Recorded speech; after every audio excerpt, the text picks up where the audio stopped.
خدا نے کیا کیا، اس منصوبہ نجات کے تحت اپنے پیارے بیٹے یسوع مسیح کو اس دنیا میں بھیجا۔ اور جب آپ یوحنا کی انجیل اس کا پہلا باب پڑھتے ہیں تو کلام مقدس بیان کرتا ہے کہ کلام مجسم ہوا اور فضل اور سچائی سے ممنون ہو کر ہمارے درمیان رہا، اور ہم نے اس کا ایسا جلال دیکھا جیسے باپ کے اکلوتے کا جلال۔ اور دنیا میں جتنی بھی چیزیں پیدا ہوئیں اس کے بغیر کوئی چیز پیدا نہیں ہوئی۔ خدا نے اپنے پیارے بیٹے کو اس دنیا میں بھیجا اور وہ مجسم ہوا، اور اس نے کیا کیا،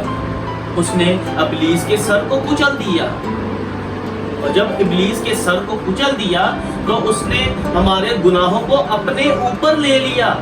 اور صلیب پر کہتا ہے اے باپ ان کو معاف کر، کیونکہ یہ ضروری تھا کہ نسل انسان کو بچانے کے لیے کوئی مرے، کیونکہ انسان مر گیا تھا، اور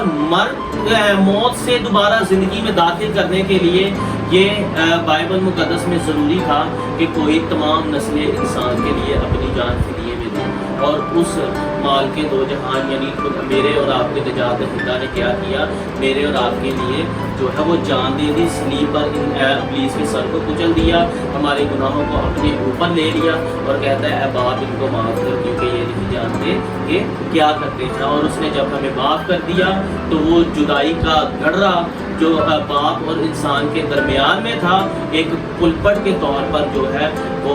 ایک راستہ بنا دیتا ہے، اور وہ راستہ کون سا ہے؟ صلیب کا ہے۔ گناہ کرنے کی وجہ سے انسان لعنتی ہو گیا تھا، اور میرے اور آپ کے نجات دہندہ یسوع مسیح نے کیا کیا، اس لعنت کو اپنے اوپر لے لیا، لعنتی لکڑی پر لٹکایا گیا، جیسے ایک گیت ہے لکڑی پر لٹکا ہے ناصری دینے کو زندگی، وہی بنا تھا لعنتی دینے کو زندگی۔ خداوند نے ہمیں ہمیشہ کی زندگی میں شامل کر دیا، کامل کر دیا، راست باز کر دیا، اور بائبل مقدس بیان کرتی ہے کہ خدا نے دنیا سے ایسی محبت رکھی کہ اس نے اپنا اکلوتا بیٹا بخش دیا تاکہ جو کوئی اس پر ایمان لائے ہلاک نہ بلکہ ہمیشہ کی زندگی پائے۔ انسان کو خدا نے ہمیشہ زندہ رہنے کے لیے پیدا کیا تھا، لیکن گناہ کی وجہ سے کیا ہوا تھا، تو انسان جسمانی طور پر روحانی طور پر مر گیا تھا، اور روحانیت کے ہی ذریعے سے خدا باپ نے اپنے بیٹے کے ذریعے سے انسان کے ساتھ دوبارہ ملاپ کر لیا، اور جب ملاپ کر لیا نئے سرے سے ہمیں کیا کر دیا،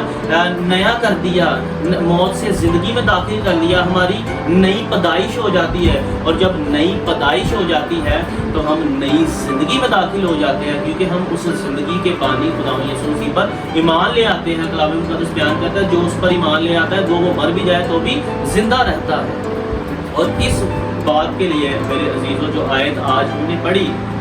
کہ جب ہم نئی پیدائش میں داخل ہو جاتے ہیں، مسیح یسوع کے وسیلہ سے نئے سرے سے پیدا ہو جاتے ہیں،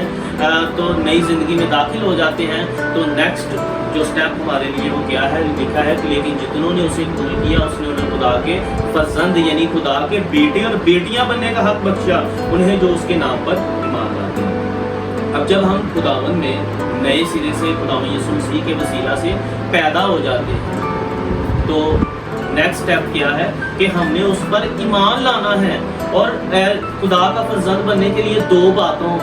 پر عمل کرنے کی ضرورت ہے۔ پہلا کیا ہے؟ اس کو قبول کرنا۔ کس کو قبول کرنا؟ خداوند یسوع مسیح کو قبول کرنا، کیونکہ اس نے ہی میرے اور آپ کے لیے اپنی جان فدیے میں دے دی ہے،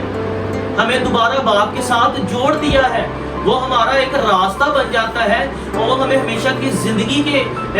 میں داخل کر دیتا ہے۔ اسے قبول کرنا ہے خدا یسوع مسیح کو۔ جب آپ اسے قبول کر لیتے ہیں تو آپ خدا کے بیٹے اور بیٹیاں بن جاتے ہیں۔ اور دوسرا کام کیا ہے؟ اس پر ایمان لانا ہے۔ کس پر ایمان لانا ہے؟ جس کو قبول آپ نے کیا ہے اس پر ایمان لانا ہے کہ یہی ہمارا نجات دہندہ ہے، ہمارا مخلصی دینے والا ہے۔ اور جب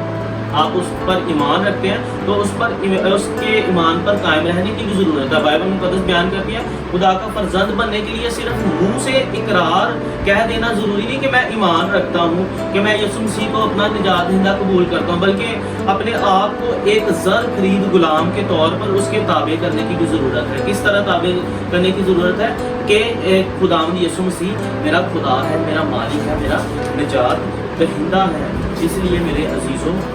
اگر ہم خداوند یسوع مسیح کو نجات دہندہ قبول نہ کریں تو ہمارا اس پر ایمان رکھنا بے فائدہ ہے۔ جب آپ پیدا ہو جاتے ہیں مسیح میں تو زندگی گزارنے کے لیے ضروری ہے کہ اس کا اقرار کیا جائے، اس کو نجات دہندہ قبول کیا جائے۔ اور رومیو اس کا 10واں باب اور اس کی 10ویں اور 11ویں آیت میں یوں لکھا ہے کیونکہ راست بازی کے لیے ایمان لانا دل سے ہوتا ہے اور نجات کے لیے اقرار منہ سے کیا جاتا ہے۔ چنانچہ کتاب مقدس یہ کہتی ہے کہ جو کوئی اس پر ایمان لائے گا وہ شرمندہ نہ ہوگا۔ میرے عزیزوں، بائبل مقدس میں رومیو خط میں خداوند کا بندہ پولس رسول فرماتا ہے کہ راست بازی کے لیے ایمان لانا دل سے ہوتا ہے، اور بائبل مقدس بھی بیان کرتی ہے کہ سب سے بڑا حکم کون سا ہے؟ جو اپنے سارے دل، اپنی ساری جان اور عقل سے خداوند اپنے خدا سے محبت رکھو، اور نجات کے لیے منہ سے اقرار کرنا ضروری ہے۔ جب آپ اقرار ہی نہیں کریں گے، اپنے ایمان کا اظہار ہی نہیں کریں گے، تو ہم کس طرح جو ہے وہ اپنے آپ کو کہہ سکتے ہیں کہ میں خداوند کی بیٹی اور بیٹا ہوں؟ چنانچہ کتاب مقدس یہ کہتی ہے کہ جو کوئی اس پر ایمان لائے گا وہ شرمندہ نہیں ہوگا، بلکہ کیا کرے گا؟ ہمیشہ کی زندگی میں شامل ہو جائے گا۔ اور اسی طرح 10ویں باب کی 9ویں آیت میں لکھا ہے، اگر تو اپنی زبان سے یسوع کے خداوند ہونے کا اقرار کرے اور اپنے دل سے ایمان لائے کہ خداوند نے اسے مردوں میں سے جلایا تو وہی نجات پائے گا۔ جب تک ہم اقرار نہیں کریں گے تب تک ہمیں نجات نہیں مل سکتی، نہ ہم ابلیس کے چنگل سے چھوٹ سکتے ہیں، اور نہ ہمارے اندر جو ہمارا موروثی گناہ ہے وہ ختم ہو سکتا ہے۔ یہ تب ہی ختم ہوگا جب ہم اس پر ایمان لائیں گے اور اسے قبول کریں گے اور اپنے گناہوں کا اقرار کریں گے اور بولیں گے کہ یسوع ہی میرا خدا ہے اور میرا نجات دینے والا، میرا مخلص ہے۔ کیونکہ متی کی انجیل اس کے 10ویں باب کی 32 اور 33 آیت میں لکھا ہے، بس جو کوئی آدمی کے سامنے میرا اقرار کرے گا میں بھی اپنے باپ کے سامنے جو آسمان پر ہے اس کا اقرار کروں گا، بس جو کوئی آدمی کے سامنے میرا انکار کرے گا میں بھی اپنے باپ کے سامنے جو آسمان پر ہے اس کا انکار کروں گا۔ میرے عزیزوں، یہ بہت بڑی بات ہے کہ جب آپ خداوند میں نئے سرے سے پیدا ہو جاتے ہیں، جب آپ کو نئی زندگی دی جاتی ہے، تو لکھا ہے کہ یہ راست بازی کے لیے ایمان لانا دل سے ضروری ہے۔ اگر آپ خداوند کا اقرار ہی نہیں کریں گے تو خداوند بھی آپ کا آسمان پر اقرار نہیں کرے گا بلکہ انکار کر دے گا، کہے گا کہ اے بدکاروں میرے پاس سے چلے جاؤ، میری کبھی تم سے واقفیت ہی نہ تھی۔ یسوع کو اپنا نجات دہندہ اور خداوند قبول کرنا ایک بہت بڑا اور اہم قدم ہے۔ جب آپ یہ قدم اٹھاتے ہیں تو اپنے گناہوں سے توبہ کرتے ہیں اور یسوع کو کہتے ہیں کہ ہماری زندگیوں میں آ اور ہمیں نجات دے، اور ہم اس کو اپنا خداوند بنا لیتے ہیں، کیونکہ اعمال کی کتاب اس کے 10ویں باب کی 43ویں آیت میں لکھا ہے، جو کوئی اس پر ایمان لائے گا اس کے نام سے گناہوں کی معافی حاصل کرے گا۔ اس لیے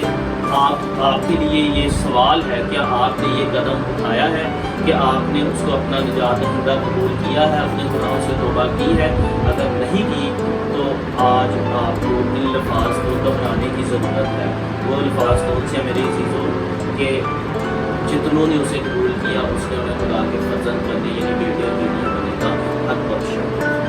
آج آپ کو اپنے دل سے توبہ کرنے کی ضرورت ہے۔ جب آپ نئے سرے سے پیدا ہو چکے ہیں، اس نے آپ کو ہمیشہ کی زندگی دے دی ہے، تو آپ اس کے خاندان کا حصہ بن چکے ہیں، تو اس کے لیے ضروری ہے کہ جب آپ نے یسوع کو قبول کیا ہے اس وقت تک آپ خدا کے خاندان میں پیدا نہیں ہوتے، جب تک آپ اس کا اقرار نہیں کرتے۔ جب اقرار کرتے ہیں تب ہی آپ